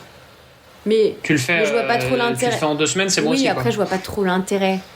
Et après, t'as quand même des dossiers à rendre, des machins, des trucs comme ça. Donc... Ouais, puis t'as ton juge là qui dort pas derrière aussi. Voilà. Ouais. T'en as qu'un, okay. il se relève pas à plusieurs. Non. Quoi. Bon. Ouais, mais c'est parce que c'est. Enfin, faut rester éveillé, quoi. T'as mis combien de temps au total? 69 heures. 69 heures. Ouais, 69 heures. Donc presque 3 jours. Donc toi, tu dors pas pendant 3 jours et ton juge non plus. Ouais, si, ça dépend, tu faisais des siestes? J'ai dormi 3 heures après la course à pied et 8 heures après la manche. Ah oui, donc t'as quand même fait une nuit. Ok. Après, j'ai quand même battu le record de 20 heures. Bon, que Perrine a battu après, mais ouais. Mais Perrine a mis plus de temps en course à pied, en natation et vélo que moi, mais moins de temps sur les transitions. Ouais. Je me trompe ou Perrine, j'ai en tête qu'elle a mis 33 heures dans l'eau, non? C'est sa première traversée. Est-ce qu'elle a fait 2 fois l'enduro? Sa première traversée. Ouais. Ok. Et pour reboucler un petit peu sur ce qu'on disait tout à l'heure, une fois que tu as fait l'Ironman, l'enduroman, ou une fois que tu as atteint un premier objectif, tu as un petit peu ce blues du qu'est-ce que je fais après. Du coup, comment tu t'es relevé de ça? Qu'est-ce que tu as fait après l'enduroman et sans forcément regarder ton planning à court terme, mais qu'est-ce que tu visualises dans 1 an, 2 ans, 5 ans? Est-ce que tu te fixes déjà des défis de malade pour te tenir un peu en haleine? C'est un peu particulier parce que moi, 10 jours après l'enduroman, je me suis fait percuter par un camion et j'ai été hospitalisée pendant 2 semaines, j'ai fait du coma et tout ça. Donc moi, c'était compliqué parce que je suis passée de là à sous terre. Mais je sais pas, c'était très très dur. C'était très très dur, ouais. Donc je savais pas si je pouvais pouvoir remarcher, rebouger, etc. Donc après, quand t'as fait un truc comme ça, c'est très compliqué. Donc je peux pas... attends, 2 semaines après la course? Je me suis fait percuter par un camion, j'ai fait 2 semaines de coma. À vélo? Ouais, je me suis fait greffer les épaules, la jambe. J'ai dû réapprendre à marcher, à courir. Ouais, c'était dur. Ouais. Ouf. Ouais. Et t'as... ok, parce que du coup, t'es sortie de l'hôpital après combien de temps et comment ça s'est passé là? Moi, j'étais en transfert en centre de rééducation. Waouh. Et ok. Et pour le coup, t'étais... Enfin, je veux dire, le camion était en faute. Oui, je suis toujours en procès actuellement. Wow. Je suis gagnante à 100%, mais c'est toujours compliqué. Alors, du coup, sans parler de comment on se remet de ça, mais quand est-ce que tu remontes en selle et quand est-ce que tu te remets sur un entraînement classique et sur des compétitions en fait? Qu'est-ce qui t'anime après cet enduro, sans stopper forcément sur l'excellent, mais après l'enduro, qu'est-ce qui te fait que tu reprends l'entraînement et tu te remets en selle? L'amour du sport. En fait, moi j'aime ça et j'aime les émotions, j'aime tout ça. Et moi, mon objectif, c'était déjà de pouvoir recourir 5 km. C'était pas gagné, enfin déjà de marcher au début. Et ouais, c'est de reprendre et puis me reprouver que j'étais capable de faire quelque chose. Donc plus jamais de ma vie, là, je pourrais renager autant. Plus jamais de ma vie, je pourrais courir autant. Parce que j'ai une très grosse cicatrice sur la jambe et je suis très... Enfin, j'ai mon gros orteil du pied, je peux pas trop bouger encore maintenant. Je n'aurais plus jamais de ma vie. Mais c'était juste au moins faire un marathon et au moins refaire quelque chose. Et on s'en sort plus fort de cette blessure, changé, grandi. Et après cet incident, j'ai repris les entraînements petit à petit. J'ai pris le temps, j'étais bien encadrée, bien aidée. Et j'ai refait un marathon et j'ai fait mon meilleur temps. Et merci la vie, merci mon petit corps. Et oui, j'ai couru plus vite, j'ai couru mieux, j'ai couru plus avec la rage, avec le cœur. Donc je pourrais plus jamais courir autant, aussi longtemps. Mais je cours différemment parce que j'ai le même corps qu'avant, mais je suis peut-être changée, je suis plus grandie. Et cette blessure et cet accident, les choses n'arrivent pas par hasard. Et maintenant, maintenant, je sais l'importance du corps, je sais l'importance de la récupération, je sais l'importance de prendre soin de soi. Et que les entraînements, c'est bien, les médailles, c'est bien, les chronos, c'est bien. Mais la vie, c'est mieux. Voilà.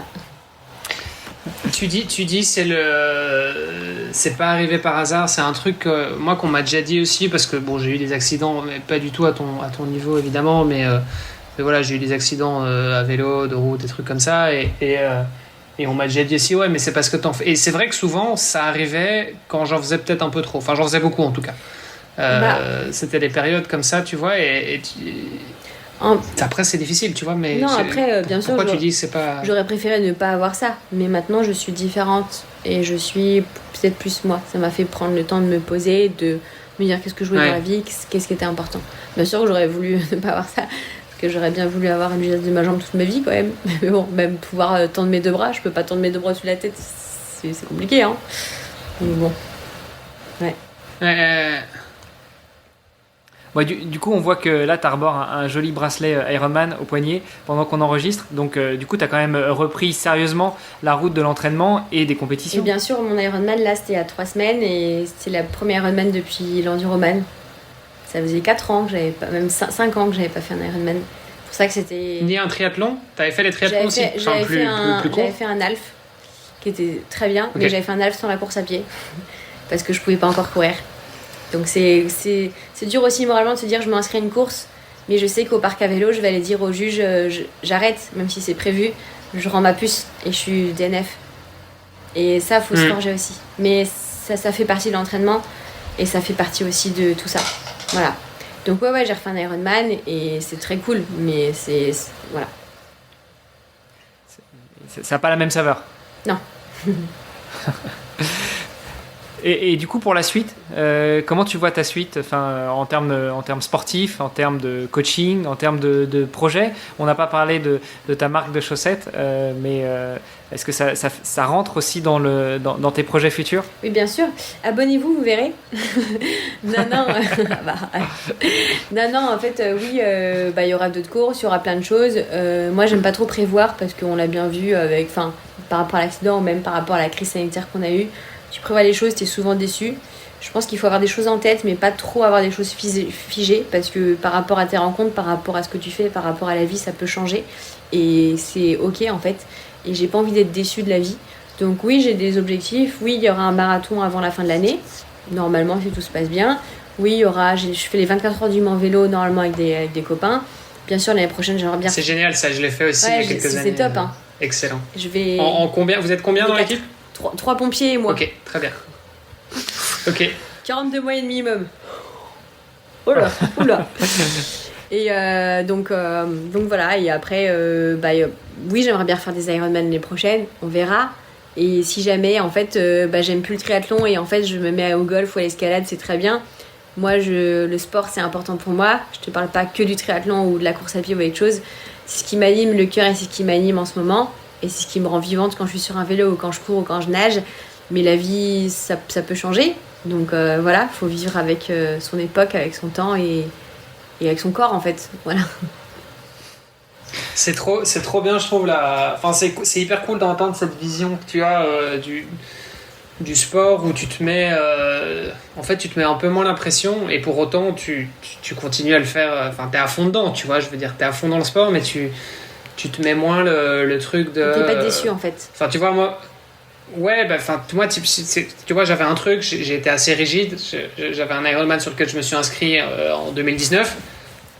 Et puis, ça a été annulé, reporté, je me suis fracturé la clavicule, etc. Donc, il a été reporté. Donc, en fait, je l'ai préparé 4 fois, mais 4 fois, j'ai préparé la même course. Et à chaque fois, j'étais en mode, non, mais enfin, cette course, je la fais, tu vois, il y avait pas de ok, il se passe un truc, c'est pas grave, je recommence. Et le fait de se dire, bah en fait, finalement, ouais, je me mets des objectifs, mais je peux être flexible, tu vois. Ouais. Et de me dire, bah en fait, finalement, ça se met pas trop, tu sais quoi, mon marathon, c'est pas grave, bon, je vais plutôt aller faire un trail, ou j'en sais rien, tu vois, c'est quand même. Et moi, j'ai l'impression que là, le fait d'avoir mon Ironman derrière moi, là, je me dis, bon, bah en fait, je vais peut-être pouvoir justement avoir cette approche un peu plus relax. Ça veut pas dire que je vais m'entraîner moins, parce que, tu vois, je sais que j'en ai besoin et que voilà, ça fait partie de moi, et voilà.